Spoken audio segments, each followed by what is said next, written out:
People often ask me about my home, about my family that must be so proud of the witch I've grown up to be.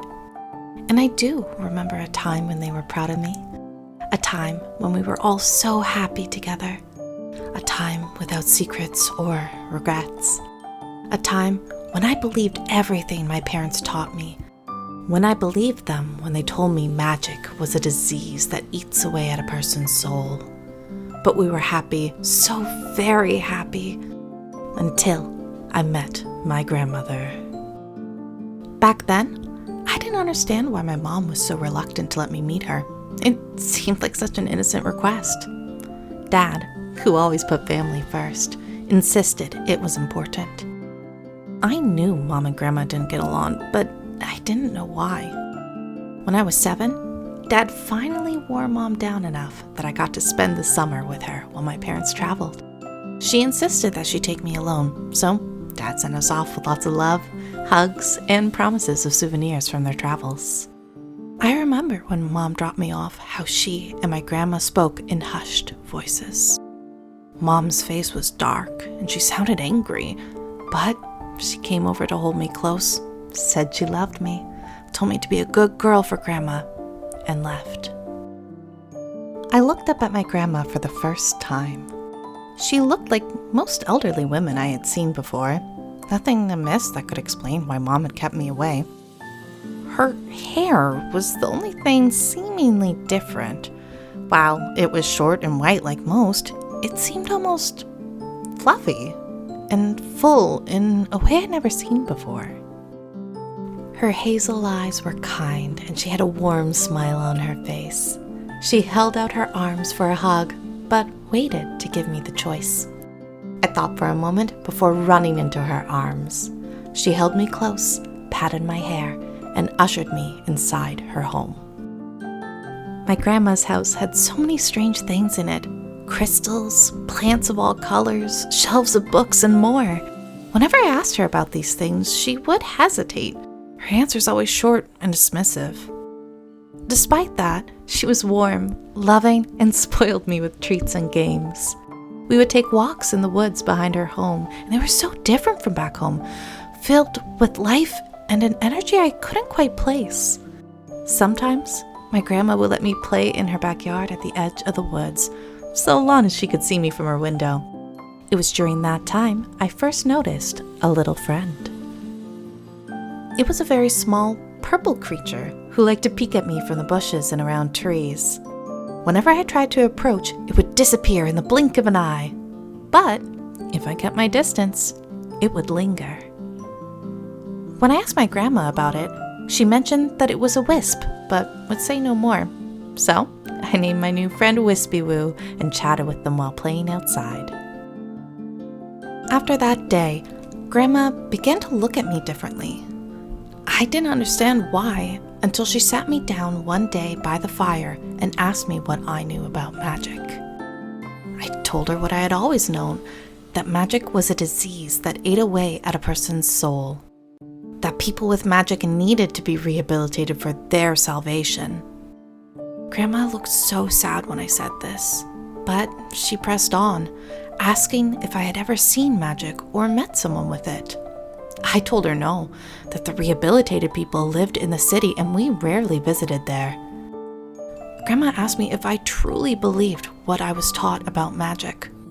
Her question confused me. This is what my parents always taught me, so isn't it true? She saw the confusion in my eyes and told me that the Wispy Woo had magic, told me the crystals around us had magic, and finally showed her own magic to me. I'm almost ashamed now to say that I was scared at the time as she told me all of this. But the moment I saw her conjure that fluffy white cloud in her hands and let it float into mine, something inside me just clicked. The fear was replaced with awe and wonder. I wanted to. No, I had to know more. I asked Grandma to show me how. Grandma beamed, the biggest smile I had ever seen at me, and pulled me into a tight hug. She pulled back to look me in my eyes and promised that she'd help me as best she could, but that not everyone could use magic. She told me Mom couldn't, but that she still loves her dearly. That she would teach me whatever I wanted to know and would love me regardless if I could use magic or not. Grandma explained that magic had to be awoken. It could only happen during 2 special times of the year, Litha and Yule, or, as I knew them, the summer and winter solstice. Grandma said it was a time for new beginnings and to manifest the new energy of the sun. She said Litha was particularly auspicious as it was known for finding a renewed sense of purpose and connection to a greater calling. I didn't understand what all of that meant at the time. I was just excited and curious about everything. Grandma said we'd need to travel to a gathering spot with other fully fledged witches and those hoping to awaken their gifts. We traveled for a few days before coming across a dense forest. Grandma led me inside where we walked for what felt like hours before Grandma stopped us to say we were here. Nothing looked different. It was still forest all around us, but she gave me a wink and a pathway shimmered open before us, leading to a clearing filled with people. There were so many unique people around us. The witches were young and old, green-skinned with hair of leaves or with gills like fish. They had hair which burned like fire, eyes as brilliant as the night sky, and nails as lustrous as gem. Each person unique, but all with the same purpose, to watch over those wishing to awaken their own magic. I had never seen people who looked so different before. Grandma noticed my shocked look and how I clung to her skirt. She leaned down with a smile and told me that when a witch's magic awakens, there's a physical manifestation of power too. Sometimes it's very subtle, like an eye color change. Sometimes it's more obvious, like a change in skin color. Witches wear that change with pride as it represents the power they awoke within themselves. She then pointed to her own white, fluffy hair, telling me that it was made of clouds. Grandma took my hand and led me into the group. Everyone was very sweet as we approached, clearly curious to find out who Grandma had brought with her. They were quick to welcome me in and introduced me to other kids my age. All of them had been through the ceremony before, with most unlocking their magic. As the sun began to set on the 3rd day, Grandma told me it was time. She led me to the center of the clearing where runes had been marked into the ground. She instructed me to stay within the runes until the ceremony was over. Before she turned away, she held me close and promised she would always love me, with or without magic. As Grandma left the circle, older witches began to chant and the runes began to glow and pulse with light and energy.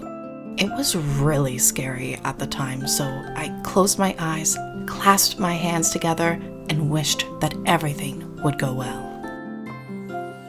I felt the energy grow around me until it began to seep into me. I felt the energy move throughout my body, almost as if it was searching for something. I knew the moment when it found what it was looking for, almost as if a switch was flipped. Suddenly, energy was coming from within my body and branching out, mingling with the rest. My eyes flew open in shock, and I saw the smiling faces and heard the cheers of the crowd. Grandma ran to me and scooped me up into her arms, congratulating me for becoming a true witch. Grandma brought me out of the circle over to a mirror by the bonfire. She sat me down and told me that now I had my own cloud hair. Sure enough, when I looked into the mirror, my once black hair was now a pale blue and incredibly fluffy. I hesitantly reached up to touch it, and it was incredibly soft, just like Grandma's.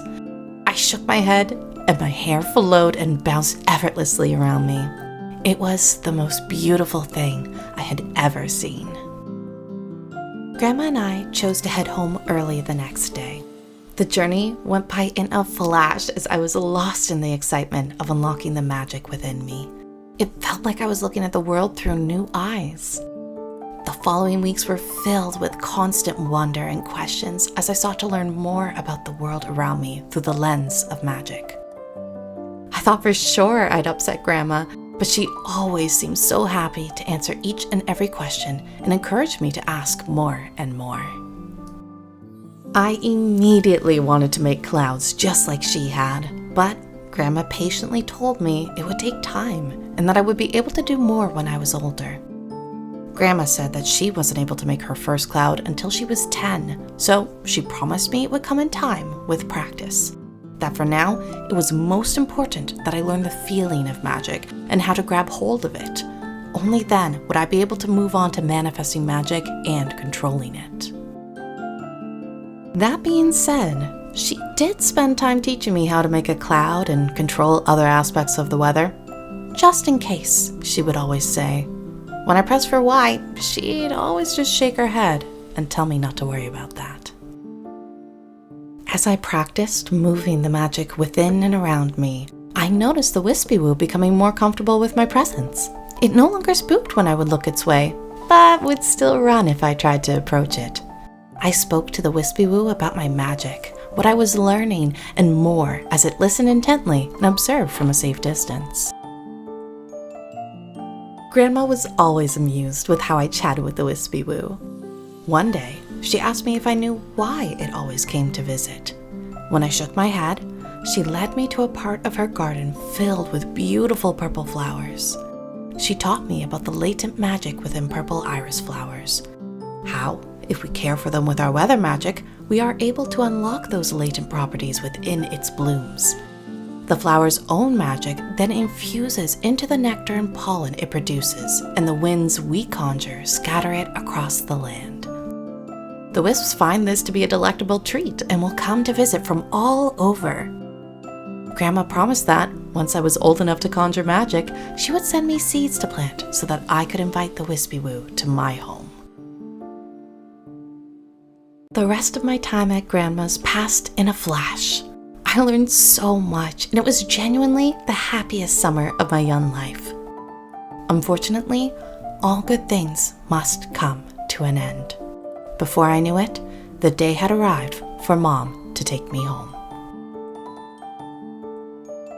As we were getting ready, Grandma told me she had a gift for me and to wait while she grabbed it. She came back with a big navy blue hat adorned with clouds and beaded jewels dangling from the brim. Grandma told me that this hat had been passed down to her from her mother, who had received it from hers. It's part of our family heritage, and she wanted me to wear it with pride. We went outside to play games in the front yard, but I kept catching Grandma watching the road with a grimace on her lips. She asked me to let her speak to Mom first because she might be upset. But Grandma tried to reassure me by saying that when she sees how beautiful you are and how naturally you took to your gifts, she'll be even more proud of you than I am. It wasn't long before my mother arrived on the back of a cart. I called out to her, so excited to see her after so long. As I ran over to her, the wind blew the hat off my head, revealing my flowing, cloudy hair. My mother's expression turned from joyous to horrified. When I saw the change in her expression, I slowed to a stop in front of her. Before I could speak, Mom began screaming at Grandma. I can't remember what all she said. I had never seen my mother this angry before, and it terrified me. Grandma was trying to argue back, but Mom was not having any of it. Mom scooped me up, got into the cart, and ordered that the driver take us out of there immediately. Grandma looked so sad trying to reach out to us, and I reached back to her, beginning to sob at the chaos around me. My final memory of Grandma was through tears as I watched her grow smaller in the distance, a sad smile on her face as she held that special hat. I think she knew, deep down, this would be our one and only meeting.